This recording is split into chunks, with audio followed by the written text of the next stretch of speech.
We are live, Believe Nation. Happy Sunday. My first live in a bit. I've been sick. Gonna have some cucumber snack. Cucumber and hummus. Keto snack. So I thought, hey, let's go live. It's been a while. Slowly starting to get better. I'm almost there. Almost 100%. Hope you had a fantastic weekend. And I thought, hey, let's do a live. Let me answer some questions while I eat my cucumbers. Cucumber snack. And hopefully bring some value to you. And we can start our week off strong together. So, happy Sunday. If you have a question, pop it below. Still got a bit of a cough, but man, definitely better. I had a fever for almost a week. It was a week ago that I left? Yeah, almost a week. Fever, coughing, runny nose, no sneezing, and just generally weak. I've been able to do a lot more today, move some stuff around. Sunday's our family admin day, so move some boxes and stuff, but have to still take it slowly. Working my way into it. Lacey, glad you're feeling better. Yeah, thank you. Working my way into it, trying to feel better. So this is a time when I usually go like, yeah, oh my God, energy, let's go, I feel great. And then I get punched in the face because I'm still not quite 100% there yet, but working my way. Okay, the Bespoke Agent. Love your work, Evan, and the value you bring. Thank you for the love. Appreciate you. Let's see what we got. Joe wants to come in live. All right, let's bring in Joe. Hummus and cucumbers. Let's see what we can do for Joe. Come on, Joe. Evan, what's going on, man? There he is, man. How you doing? Dude, I'm great. How are you? I'm great. Do you mind getting my headset? I can't really hear him too much. I think my volume's on max. Oh, really? Maybe I just need to talk a little louder. It's okay. I also don't have great hearing. Same here, brother. Same here. By the way, I'm super stoked for your book, man. I can't wait to read it. It's going to be awesome. I've been really pumped for it. So once it comes out, man, I'm digging right in. So, dude, you can get it right now. You can pre-order. I do. I haven't pre-ordered, man. Oh, you did? Okay, cool. Yeah. Where are you based? Let's see this. I'm in Wisconsin right now. You're in Wisconsin. Okay. So we have a U.S. Warehouse. Let me show you. I got a lot here for the Canadian side, but we just hold on. Is this the right one? Oh, snap. Oh, look at that. There it is. Oh, wow. We got the gold mine right there. We got more. Holy crap, man. You're loaded up. So it's coming. It's coming soon. So stay tuned. Hopefully this week we start shipping them out. I just have to tomorrow we're talking to our US warehouse to see if they got it. We can start shipping it. So anyway, man. Pumped for you to get it. What do you got? Yeah, man, I can't wait.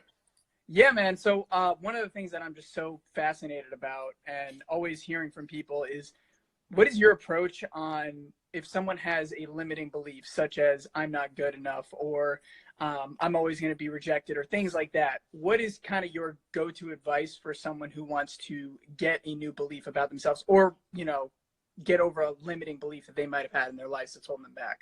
But is this for you, or you're trying to change somebody else? It's more so changing someone else, because for me, like, I've kind of gone through my own process, but I'm always curious to hear from people what their own process is, what their own advice is, and kind of just, hearing different opinions. I value your opinion very much, so I was curious to hear what you think about it. So you don't have to say who the person is that's in your head, but what's the limiting belief that you're trying to change in this person? Yeah, so I'm not good enough, meaning, like, whenever they try to, like, do something, they don't feel confident because they don't think their decision's right. They don't think necessarily that whatever they're going to do is ever going to amount to enough, and leading to confidence issues and anxiety and all those things. So, do they want to change? I mean, yes, I think so. Have they approached you for advice? Yes, they have. Oh, okay. Well, that's a good step. Well, listen, here's the thing. As we grow on our personal development journey, we want to help the people around us. It's just natural. Like, right. You've learned so much. You've grown so much. Look at you versus you 5 years ago. Like, holy cow, I don't recognize that person. But there's often this overzealousness to want to just help everybody around us. But then maybe they don't want help, Maybe, right. I mean, they need it. and you see that they need it, but if they're not willing to listen and take the steps, then it's a different strategy, because you could just end up alienating yourself more than anything else, more than actually helping. Absolutely. Okay, so they feel like they're not good enough, and they've come to you for help to say, hey, Joe, how do I fix this? Yep. And I've given them my kind of advice for that, but I'm always just curious to hear like new strategies and lessons and anything else that might be more effective. But I understand that obviously coming from a place that's worked for me is probably the best and only advice I should give. But I'm always wondering, from successful people who studied this stuff, such as yourself, like what they think about it. What advice did you tell them? I told them that basically they have to, if they think they're not good enough, because that was something that I dealt with for many times in my life, was like setting clear, specific rules about like what I would define success on, and always make it something internal as opposed to external. So for example, like for me, I would reward like myself putting in hard work every single day, as opposed to saying that everyone's like, or I'm getting the approval from someone. So making strict rules like that and reminding myself in those moments, like when I'm not feeling good enough, is saying what can I feel good about in myself that's not dependent on the outside environment. So kind of defining clear rules about that. The two things I would say, I like it. So the two things I would say, one is similar to that. It's tying your self-worth to the effort, not the result. Mm-hmm. And so it's every day. What I would have this person do, if they're serious about wanting to make a change, is every day do a scorecard on how proud are they of their effort today. So out of 10, like today's Sunday, great. Out of 10 today, how proud of you are you for the effort that you put in, for what you did? And this is not related to the results, because if I'm feeling really sick and I can't do much, my results might be a 1 out of 10. But my effort just to get out of bed and do anything could give me a 9 or a 10 out of 10. And so learning to, the problem is if you tie your self-worth just to the results, you're only going to do things that you're going to get a result on. And then when it's something that you think you're not going to get a result on, you don't even try because you don't feel good enough. Right? Which is a problem. This person is a genius, has a lot of abilities, can do things, but is knowing that they're not going to win the first time out, and so they're not willing to try. So tying your self-worth to the effort. Like, what did you try today? This is what I would have them do. What did you try today? What are you proud of for doing? And every day trying to give yourself at least an 8 out of 10. And if you're not there, like, what else can you do to be proud of your effort? Right? This is especially important for people who are achievers, because if you've had any kind of success, everybody around you is telling you how great you are, which is awesome, but you know that you could have done better. Like your average is now somebody else's amazing. It's like, yeah, great, I did that, but I kind of slacked off today, right? Like I could have done so much more. And so applying the pressure to yourself through the efforts, right? So that I would have them pull out a journal, and whether you want to be their accountability partner to make sure that, they follow through on it, every day at the end of the day, out of 10, how proud are you of the effort, regardless of it, if it worked out or not, right? And then you reward them, like, hey, you did an 8, like, great, you tried to do that thing. If they want to start a YouTube channel, great. They made their first video and they posted it, awesome, right? Tied to that is you need to expect to suck at anything at the beginning, right? You're going to suck. Like whatever they try, they're going to suck because it's the first time you're doing it. So if they're trying to make a YouTube video, the first video is going to suck. Like you just expect it to suck. Awesome. I'm amazing, right? I did it. Right? Like that needs to be the internal conversation, and that's what you start rewarding, even just between each other, that everybody else is looking at them and saying, man, you suck. Look at that video. It's brutal. And you're saying, holy cow, you tried. It's awesome. Right? So you start being that encourager of the effort and almost not caring about the results. Like whether they get somebody to comment or they get, 100 views or whatever like a benchmark is, it doesn't matter. It's like, did you try your max? Because even if they got their 1,000 views, like, did you try your hardest on that video?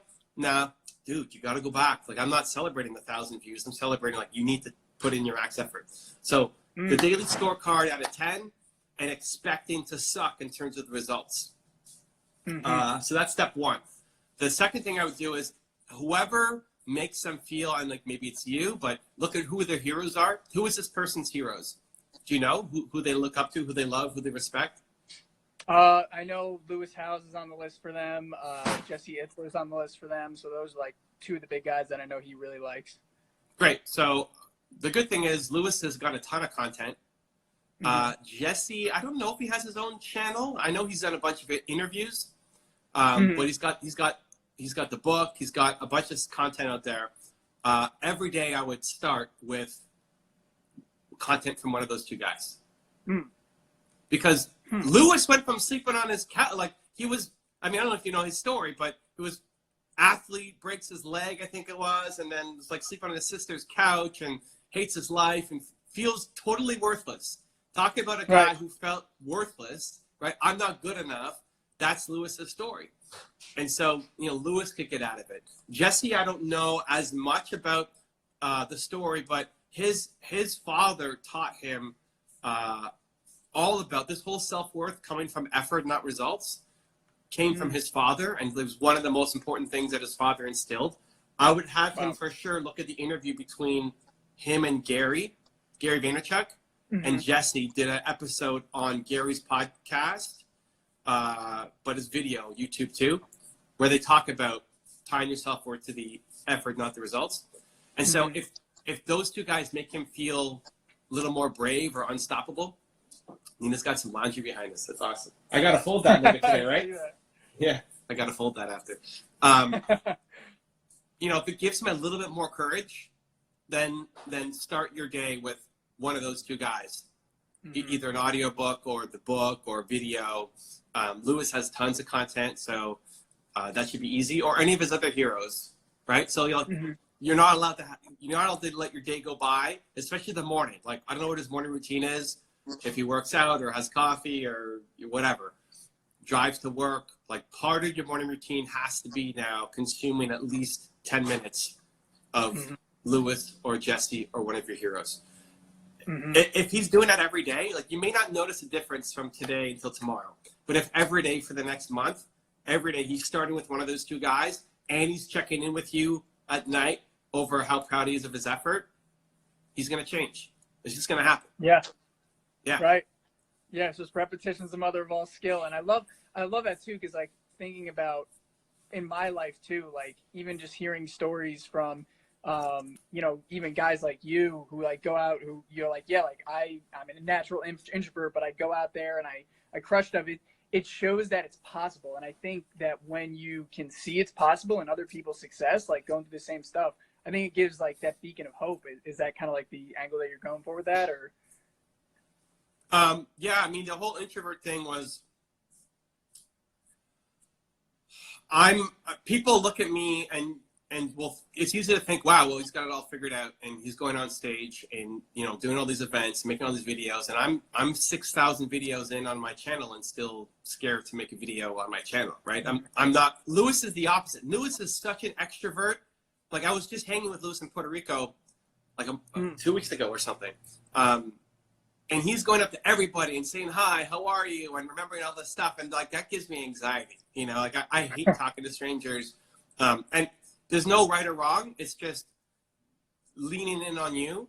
And so I used to avoid going to any of those kinds of events because it made me feel anxiety and stress. And so I didn't do it.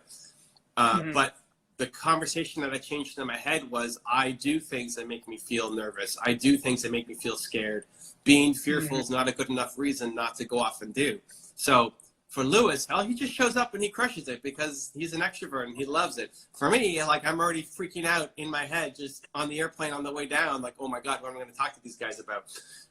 And so just showing a little bit why I started creating content around that is showing a little bit behind the scenes, because in case you're like me and that stuff kind of gives you anxiety, to say you could still win. You could still go off and do it. You still belong in rooms like that. Like, you could be at a table like that and hang with those people too. You don't have to be super extroverted or super, whatever, XYZ. And it's for everybody watching or listening, in your vulnerabilities is the thing that will tie people to you, right? Like Yes. whatever you struggled with and then continue to struggle with is the thing that will make you feel human, and that you're still going off and doing it, even though you struggle with this thing, is the inspiration. So it's not a surprise that your friend is struggling with self-worth, and he loves Lewis Howes, who struggled with self-worth. Yeah. Mm-hmm. Mm-hmm. Yeah, for sure. And dude, I appreciate your vulnerability always. It's an inspiration to me. It's an inspiration to others. And I love the advice you give it to me. I'm going to give it straight to my friend. Tell him it's straight from Evan Carmichael. Sure, 30 days, dude. 30-day challenge. Have him do a 30-day challenge every morning with a different Lewis Howes video, at least 10 minutes, and every night checking in with you of how proud he is of his effort for the day. All right, man. Don't let him off the hook, man. Okay, and then I DM won't. me in 30 days and say, here's what happened. Dude, you know I will, man. Thank you so much for the advice, Evan. I really appreciate it. And if this guy doesn't do it, if he doesn't do it, then private DM me his name, and I'm going to blacklist him and say you're never allowed to watch I will definitely say that. I'm going to include that. Send him this video. Yes, for sure. Okay. Oh, I for sure will, man. Dude, Much Evan, love, thank man. you so much, man. Take care, Cool. brother. Much love. See ya. I love it. I love it. That's cool. All right, Joe's a good guy. Joe's a good guy. Guys, I'm not supposed to be doing this for too long. It's just too much fun. I'm not supposed to do it for too long because I need to save my voice.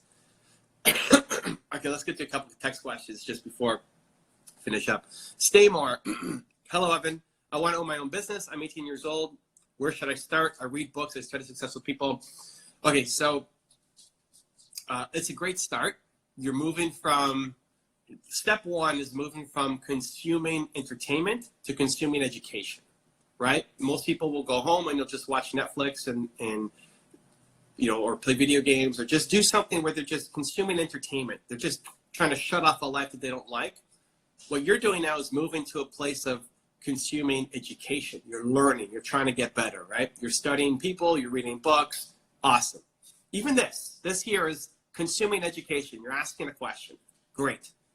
That's the second step. But that alone is not enough. There's so many people who are just consuming content, consuming books, consuming education, knowing that you're capable of more, but nothing happens until you do something.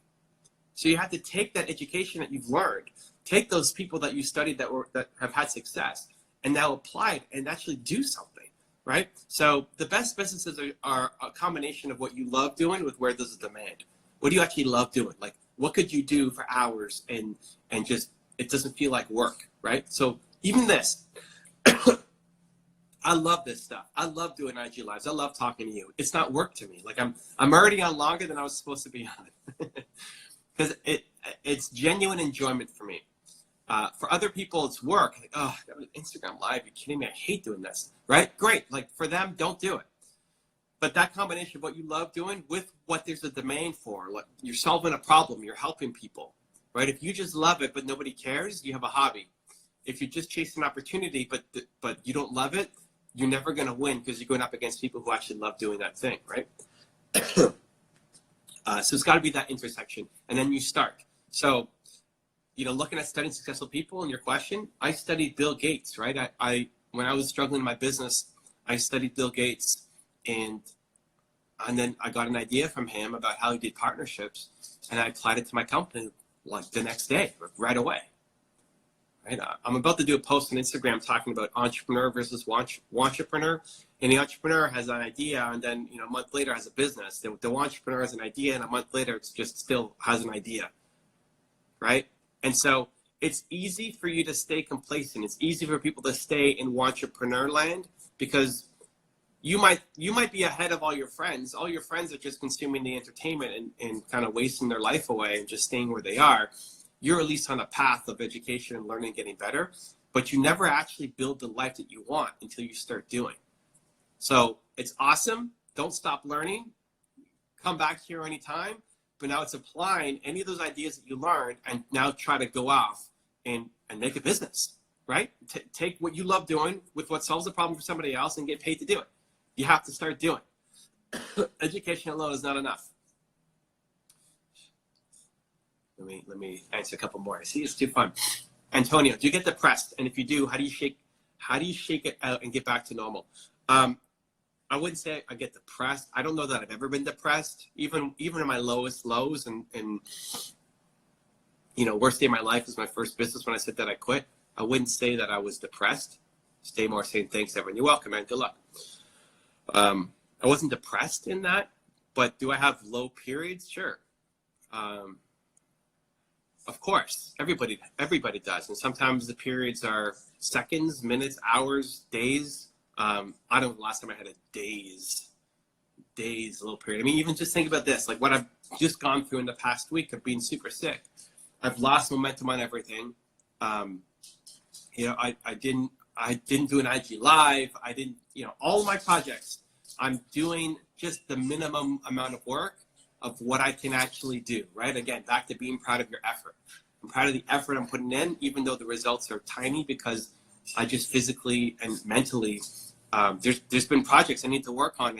I can't think clearly right now. Like my fever is high and I'm just not thinking clearly. And it's super frustrating because I like, thinking. Strategy is one of the things I love doing the most.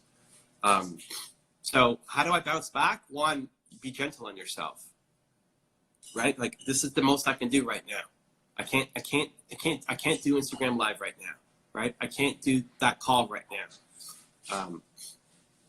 Just be gentle on yourself. I came out from San Diego. I was speaking there, and I spent the whole time in the hotel, except for my speech, and then a 3-hour Q&A, 4-hour Q&A after. And I had, a whole bunch of my friends who wanted to meet up, people who I only see a couple times a year. They wanted to connect and brainstorm and meet and do content and videos. And it's like, no to everybody, right? And not because I want to, it's just because I can't, right? And if I did, then I'd be in the hospital, right? So learning to be gentle. And when you're in the crap, is being gentle on yourself. Most of the time, I think people are too gentle on themselves. I think most people are not doing enough. Most people, you're capable of more. You're too easy on yourself. You let yourself off the hook way too many times. But when you're in it, when you feel terrible, when you feel like there's no hope, when you feel depressed, that's actually the time you need to be more gentle on yourself, right? And just say, this is going to pass. I'm going to get through this. And whatever you're capable of doing, whatever, even now, I usually do 250 squats a day, sets of 50. I did my first set of 50 and I was gassed, like lightheaded. I can't do it. So I did 4 more sets like I normally would do, but I did them only 10. I only did 10 squats instead of 50. I'm proud of my effort, right? And so finding some kind of win, sometimes maybe just getting out of bed is a win, right? Drinking a glass of water might be a win. Making a phone call might be a win. It's nothing compared to what ultimately you're capable of, but first stop being gentle on yourself, and then 2, finding some kind of small win just to get you back on track. That's what I would recommend. All right. Good luck, man. Good luck, Antonio. Cheering you on. Do I bring somebody else in? Oh, I want to. Okay. Let's bring in Aura. It's too much fun, guys. It's too much fun. Let's see what Aura has to say. Well, what happened, Aura? Aura didn't work. All right. I don't know what happened, Aura. Didn't let me bring you in. Okay, let's do a couple more. Jeff, how to ask really good questions, successful people. The best question you can ask is the thing that you're struggling with right now. Like, turn it into a coaching session. What are you struggling with the most right now? Right? To Joe, who joined at the beginning, he's struggling with helping his friend right now. That's the best lead that you can do. But even in how he approached it, right? So he's saying, how do you help people who are struggling with limiting personal beliefs? That's how he started it, right? Started very generic. I said, okay, great. Are you talking about yourself or somebody in your life? Like, why do you care about this thing? Like, because I have a friend who I'm trying to help. And then I followed up to say, does the friend want help? Has he asked you for help, or are you just trying to inspire them, right? He should, the next time, right, lead with, I have a friend who wants help overcoming their limiting belief of not feeling good enough. What would you advise me to do? Right? Like direct to a specific case, not in general, what should we do if we don't feel XYZ, right? So whatever you're struggling with right now, exactly right now, there's a tendency to not be vulnerable, to not share what you're going through, to keep it vague. And in the vagueness, you lose a powerful answer. So the best questions that you can ask is the thing that you're the most struggling with right now, and then lead with it. Say, hey, I'm struggling with this. How do I solve it? Okay, what else? Chica hacker. How do you deal with enemies and use it as motivation? So maybe I'm weird on this. I don't use enemies as motivation. I think it can work. I think it can help you in really small windows. But I think if you live in an area of, I'm going to do this because my enemy says I'm not going to do it. I think living in the darkness like that, pulling from dark energy, doesn't serve you. Like if you're staying there and that's why you're doing the thing you're doing, it's a loss. Like that's not a good reason. I know other guys like Tom Bilyeu has a list that he keeps of people who didn't believe in him, and anytime where he doesn't feel motivated enough, he looks at the list. He says, I'm going to prove this person wrong. So it can definitely work. Bless you. It's just not how I roll. Wow, bless you.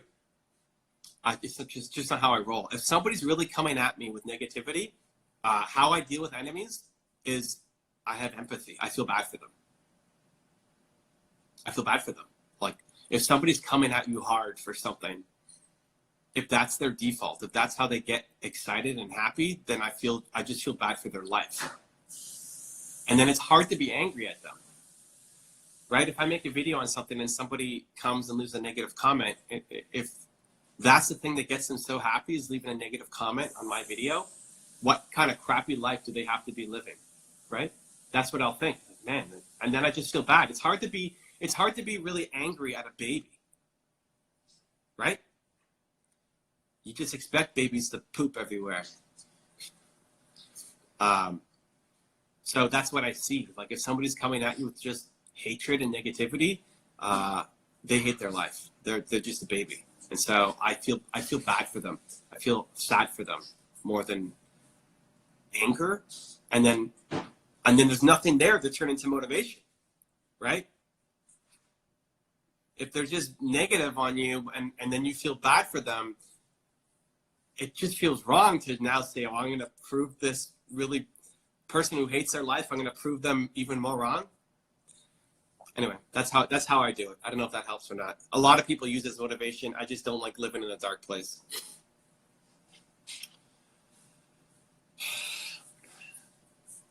Stay more. Oh, Chica Hacker, thank you very much. That was super useful. All right, good. Glad I helped.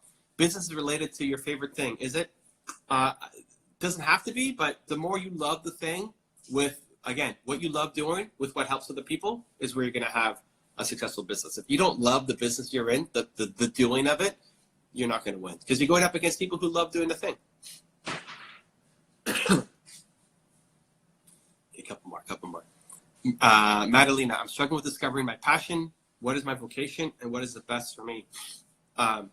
So typically what I found is your purpose comes from your pain. My new book, Built to Serve, is all about that. Buy it.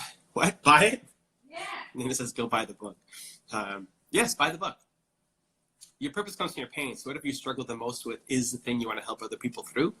And then how you got out of it is what you'll love teaching. Right? So whatever you struggled with and whatever you got through. So look at me. I struggled so much as being an entrepreneur. I studied success. I studied Bill Gates and how he built his business. That saved my company. What have I done for the past 20 years? Teach other entrepreneurs how to model success so they can achieve success themselves, right? So what did you struggle with? How did you overcome it? Like when did you feel the most worthless as a human? How did you overcome it? How did you get out of it? And then teaching other people that same formula so that they can overcome the issues they're facing is the thing that you'll love doing for the rest of your life. Good luck. You still go live in the mornings? Not usually mornings. Not usually mornings. I'll do Twitch at night, typically 6:30 to 8. 6:30, Nina? When do I do Twitch? 6:30 to 8:30-ish, weekdays. I haven't done it this week because I've been away and sick. And then Instagram Lives, I'm trying to do once a day, but not a set time so that we can get a different audience, right? So it's not always, because some people can't make different times. And so I like it. And I like the spontaneity too. Like, hey, we're going live. Who wants to pop in? So turn on your notifications, and when I go live, pop on in. What else? What is the system or process you use to make big decisions? Big decisions with the heart, small ones with the head, always. Big decisions in life with the heart. Because your heart can create a world that doesn't exist, where your head, your brain is logical, is practical, is keeping you safe, is keeping you small. So often the big decisions that you want to make, you have a gut feeling on, you feel bold, you want to do it, and then your head talks you down from it to say, you can't do that, you don't have the education or the connections or the money or experience or whatever. And your head's right, like you don't have any of those things. It keeps you safe, it keeps you small, it keeps you practical. But then you know you're capable of more. And so when you feel bold, when you feel powerful, when you feel confident and you come up with an idea, I think those ideas are actually the best things for you. Those are the best ideas for you. And then your head talks you out of doing those things. And so try to hold on to them, right? Those crazy ideas, the things that you feel like you have to go off and do are the ones that you have to do. And you got to get your head on side with it. To say, hey, I'm doing this. Now help me figure out how to actually go off and do it. So always, big decisions in life with your heart, small ones with the head. Think Salon. I'm working at a job and running a side hustle on my own. Because of the money, I have to keep my job at this moment. But, oh, can I see more? But, oh, that's it? Oh, okay, I can't see more. Okay, well, great. So if you have to have a job to support your life, awesome. I understand that. Why not try to get a job in the industry that you want to learn? So make a job a learning experience, not just a paycheck. So, if you want to learn, if your business is going to be in fashion, then try to get a job in fashion, right? Your business is going to be in real estate, try to get a job in real estate. Try to get a job where you're going to get paid to learn. And it's not just a place that you go that you hate and you die and you're just getting the paycheck, right? Because if you're there and you're learning, you're getting connections, you're making mistakes, you're getting paid to make mistakes. You might meet some potential people to become your customers or join you on your team, and you have more energy. Like if you want to be in fashion and you're working in fashion, you're going to have more energy when you come home to work on your own fashion business. If you're going to work at Walmart and you hate your life and you come home, it's really hard to then go off and work on your business, right? You just want to like die on the couch, and that's most people. So first off is try to get a job in the industry that you want to build your business in. And then second step is every day making progress. Like every day, even if you're tired, every day a little bit of momentum. Every day, every day, every day, every day, every day, every day. The biggest thing missing for most people is just momentum. You're just not consistent enough. So one day where you're pounding it, you hit 20 hours of work, awesome. It doesn't count if you're not doing anything for the rest of the week. So you got to stop stopping, right? The stop and start and stop and start, stop and start that most entrepreneurs do. You have to stop doing that and make sure every day you're building towards making your business happen. And then you can. Good luck and be proud that you're taking it. Like I'd be okay. Like I'm taking a job and doing what I need to do to survive, but making sure that there's hope and there's progress every day. Madalena. Oh shoot. Okay, last question. Can you recommend more books for discovering your passion and what could make you satisfied? I don't read a lot of books. I read 3 to 4 books a year. So there's no book that I would recommend. I've done a bunch of videos on it that you could check off. Just type in passion. Go to my channel, type in passion, and you'll see tons of different video options for you to check out. Whew, my throat's already starting to feel it. I should have stopped a while ago. Anyway, guys, appreciate you. We'll do it again tomorrow. Thank you for the love. Thank you for the questions. It's fun. I missed you guys. Can't wait to do it again. Continue to believe, and I'll see you tomorrow. Much love.